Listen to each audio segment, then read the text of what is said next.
മെല്ലെ മെല്ലെ slowly slowly movement. English Lathakumari ഉണ്ട് കുഞ്ഞേ, പിഴാതെ താങ്ങിയ കൊള്ളാം കേട്ടാ. പയ്യെ പയ്യെ നാത്തൂനെ സൂക്ഷിച്ച്. ദാണ്ടേ ഇതുവരെ ഇതുവരെ പതുക്കെ. ഇനി ഇങ്ങോട്ട് തിരിഞ്ഞേ. ചേച്ചി പതുക്കെ. പയ്യെ പയ്യെ. പോട്ടെ പോട്ടെ. പയ്യെ പയ്യെ.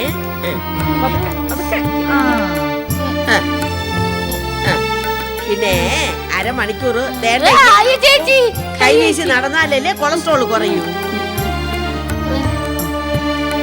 ഇങ്ങനെ ശരീരം നന്നായിട്ട് വിയർക്കണം. നടക്ക് നാത്തൂനെ, നടക്ക് വീശ് വീശ്. പോട്ടെ പോട്ടെ. അങ്ങോട്ട് അധികം നോക്കണ്ട, നടന്നോ.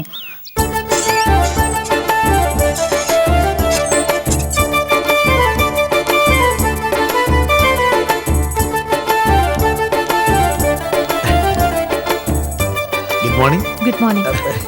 ഹായ്.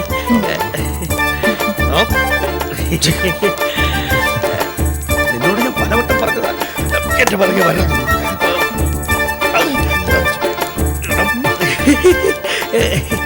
രമേശ് ജോലിയൊന്നും ആയില്ലേടാ? ഇല്ല പത്മകുമാരെ, നിന്നെ പോലെ തന്നെ ജോലിയൊന്നും ഇല്ല. ശരി, അപ്പൊ രണ്ടുപേരും എങ്ങനെ ജീവിക്കാനാ പ്ലാൻ? നമുക്കിങ്ങനെയൊക്കെ എങ്ങനെയൊക്കെ? എന്റെ പുറകെ ഇങ്ങനെ നടന്നിട്ടോ? ഏയ്, ഞാൻ കുട്ടിയോട് നടക്കുന്നതല്ലോ, വെറുതെ കോളേജിൽ പോയി ഇറങ്ങുമ്പോ എനിക്കൊരു കമ്പനി. സത്യം പറയാലോ, എനിക്ക് ആൺകുട്ടികളുടെ കമ്പനി കൊടുക്കുന്ന ഇഷ്ടമല്ല. കുട്ടി വൃത്തികെട്ട സ്വഭാവക്കാരാ അവര്. ദുശീലങ്ങൾ ഒരുപാടുണ്ട്. അവരെ ക്ലാസ് കിട്ടി, സിനിമയ്ക്ക് പോവും, സിഗരറ്റ് വലിക്കും. യവന് കൊണ്ടൊരു ദുശീലം. ഇവ ഇന്നാളൊരു ദിവസം ക്ലാസ് കട്ടിയത് സിനിമയ്ക്ക് പോയി. എപ്പോഴാണ് ഇന്നാളൊരു ദിവസം നീ കഥ പറഞ്ഞത്? പിന്നെ ഒന്നും അണിഞ്ഞൂടാത്ത പോലെ. കുട്ടി, ഞാൻ സിനിമ TV പോലും കാണാറില്ല, അറിയോ? സിനിമ കണ്ടാലേ ഞാൻ ചീത്തയായി പോകും. എന്നെ അങ്ങനെ വളർത്തിയത്. പത്മകുമാരെ, എടാ പത്മകുമാരെ. അപ്പൊ ശരി, കുട്ടി വയ്ക്കോ, പിന്നെ കാണാം. ഞാൻ പിന്നെ അളിയ നമ്മുടെ വീടിന്റെ അപ്പുറത്ത് കുട്ടി പേടി കൂട്ടിനായിട്ട് ഞാനിങ്ങനെ. സാവിത്രി ചേച്ചി എന്നോട് പറഞ്ഞിരുന്നു, രമ്യയുടെ പിറകെ രണ്ട് വൃത്തികെട്ട പോവാൻ.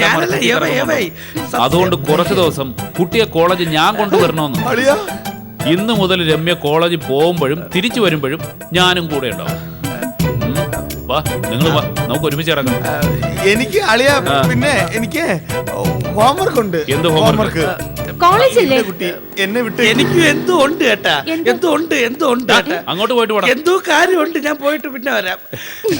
ഇവരെയൊക്കെ ഒതുക്കാൻ ഇതേ ഉള്ളൊരു വഴി.